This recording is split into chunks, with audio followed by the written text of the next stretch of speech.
si Joji and Balanay. 15 years old, single mom. 15 po ko yung nabuntis. Cute naman ang baby mo. Ilang buwan na siya? 3 linggo pa lang po. Anong pakiramdam na nabuntis ka ng ganyan ka, na maging ina ng ganyang kabata? Masarap naman po pag may baby kang kasama. Na ano po, para po nawala po yung lahat yung pagod ko po. So, naiintindihan ko sa single mom ka, di ba? May idea ka, nasan yung tatay niya? Wala po. Bakit naman gano'n? Nagtatago po siya eh. Pwede mo ba sabihin, paano ka nagbuntis? Anong nangyari? Yung sa layas-layas po, yung mga tropa-tropa. Yung kaya uminom. Ayun po, nalasing na po kami. Parang wala na po kami gumawa na po ng baby. So, hindi kayo gumamit ng contraception nun na lang? Hindi po. Bakit hindi? Ayaw na. So, aware ka nung time na posible kang maging mabuntis? Hindi po. Hindi ko po kasi alam yung ganun ba kasi natakot po kung mabuntis. Baka po So, okay lang. Nung nalaman mong buntis ka, anong nasa isip mo? natatakot po ako. Bakit ka natatakot? Baka po mag-aya ako sa tita ko. Na? Namatay po. Kung okay lang natanungin ko, anong kinamatay mo? Isang anak po. Yan. Sinabi mo ba dun sa tatay nung anak mo yung nangyari na nabuntis ka? Hindi po. Bakit? Bakit hindi? Maano po kasi yung nanay niya mas natatakot po kasi ako baka kunin yung baby ko. Nung nagbuntis ka, ano sinabi mo sa nanay mo o sa tatay mo? Yung pinapitit lang po ako ni mama kasi tinago ko. Nalaman po kasi ni mama na namalaki na po yung tiyan ko. Yung pinapitit niya po ako. 2 po positive. Ilang buwan na yon nung pong sinasabi mo lumalaki na yung tiyan mo? Mag-aapat na po. Kaya na po hindi po ako umuwi sa amin ng ilang araw dito po. Tapos po yung pinauwi po ako ng mga tita ko sa Sangandaan. Nauwi po nila ako dito. Tapos po, nalaman po nila na buntis ako. Nagalit po sila sa akin. Kinonsider mo ba na magpa-abort o hindi? Hindi po. Bakit? Kasi ano po, ayoko po mawala yung baby ko. Kahit sa batang edad ka pa, Opo. alam mo yung na gusto mo talaga yung magkaanak ka. Opo. Walang mahal naman. Paano mo natutunang mag-alaga ng baby? Kasi po dati ako po nag-aalaga ng mga kapatid ko. Simula pa baby sila. Ilan ang kapatid mo? 5 po. 5 po kami magkakapatid.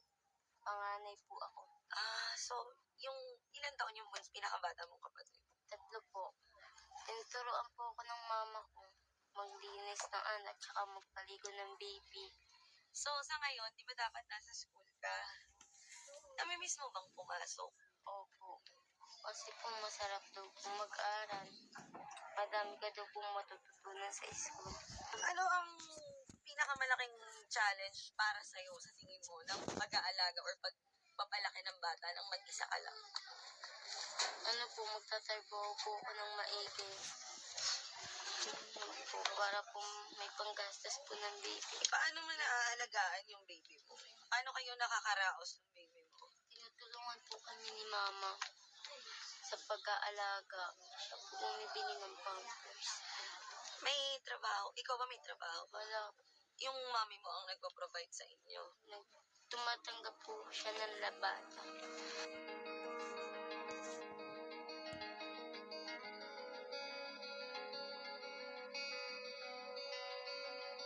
Ano pong naramdaman niya nung nalaman yung buntis yung anak niyo?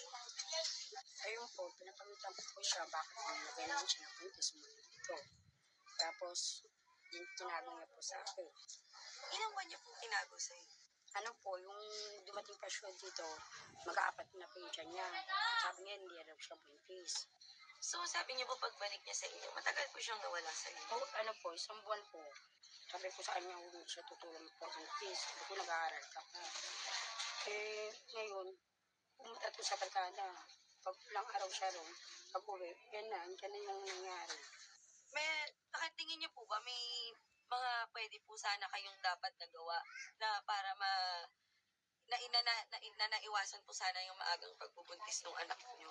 Sabi ko, huwag na siya magpakita dito, ba't kailan? Bakit po? Sabi ko ano, wala namang ano dyan, nabuntis nga lang yung anak ko, tapos iiwan niya lang. Tapos, pababayan niya lang yung anak ko. Parang inano niya lang yung anak ko. Lang ano yan, dagdagan mag-aalaga ng susunod taon. Paano po siya sa pag-arali ngayon? Kaso po, hindi pa siya pwede kasi sa kanya dumidiri yung bata. Maaga rin po kayong nagbuntis. Nung nag-asawa rin po ako, 70 lang din po ako rin.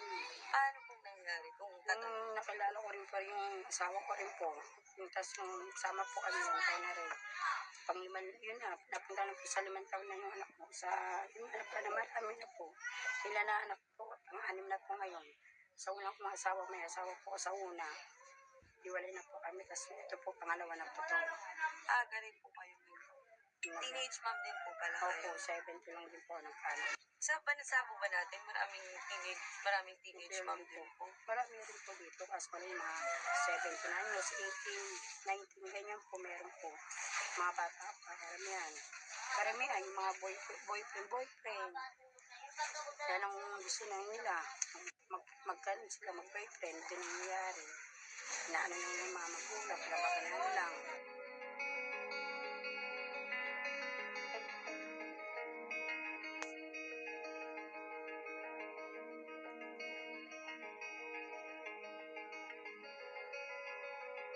Ano ang hiling mo para sa future niya? Sana po wag siya pilat sa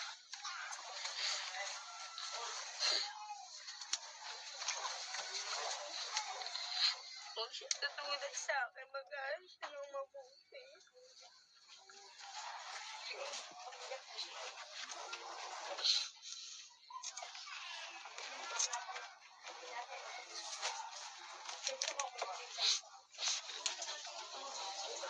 tutulad sa akin, mag-aaral siya ng mabuti. Huwag siyang pasaway.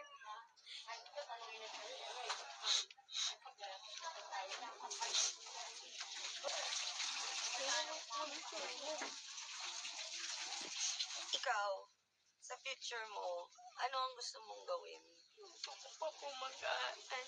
Saka magtinda po ng mga size na para po sa baby. May pangarap ka bang maging trabaho or marating in the future?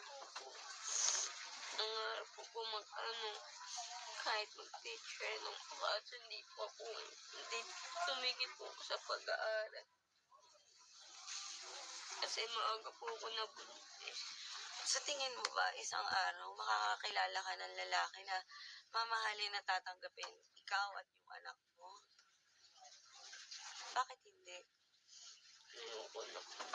Ba't ayaw mo na? Natatakot na po.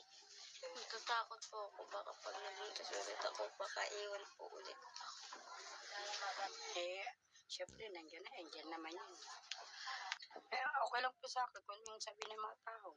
Nandiyan kung anong kwento nila sa mga tao yan. Ano po ang tingin ng mga tao sa kanila? Wala naman, pinapayo lang siya. Georgie, bakit ganyan ka na? Ngayon naranasan mo na magkaanak ka. Ano po ang hiling nyo para sa future ng anak nyo at ng apo nyo po? Yung mas silang dalawa, bibigyan ko buhay itong apo ko. Pag-aaralin ko, magandang buhay. Hindi ko naman sila sa kakayanin ko pa, sa malakas pa ako. Kasi 5 sila na Limang anak ko na kaya ko nga buhayin Tutusin po, purpose po kami kaso lang, konting tama lang po sa pag-aaral po ng mga anak ko. Sakto lang po sa pambambaho sa araw-araw, kaya namin itong gastos. Kung sinabi ko din sa bata, kung anong narasan mama mo, kung mong gagaganyan, mabuhay. May huling message po ba kayo para sa anak niyo po? Oo, yung ilang ko lang sa kanya, makatapos siya ng pag-aaral. At makatungtong lang siya ng high school, makapagtrabaho siya para sa anak niya lang. Pinapayagan niyo po bang ipalabas namin yung interview ng anak niyo po at yung sa YouTube at Facebook po? Sige po. Para yung mga 15 babae ngayon, para mapalood nila kung paano. Para doon nila makukuha yung mga ano nila. Matutunan sila kung paano. Ay, ganito pala, wala palang asawa, buntisan lang.